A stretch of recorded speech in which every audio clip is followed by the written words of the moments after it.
So now in DeepSeek, what you can also do is you can give it a content and then make questions out of that content. Let's say, for example, I have this particular content right here on electricity, just like this. So let's just go ahead and press Ctrl C to copy it and then paste it out right here. And I'm simply going to go ahead and say, out of this content, generate 10 questions, just like this. So if I were to go ahead and do this, then what happens is that it will go ahead and then will generate out questions just like this. So you can see that this is what you have. So it says what is electricity and what is physical phenomenon that are associated with it and so forth, just like this, as you can see.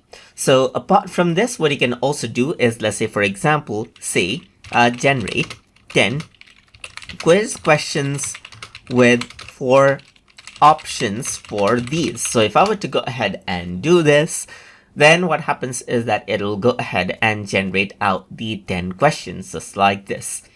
So once you do that, you can see that it says here are the 10 questions, quiz questions, and you can see that it says what is electricity, and it even gives the correct answer, as you can see right here.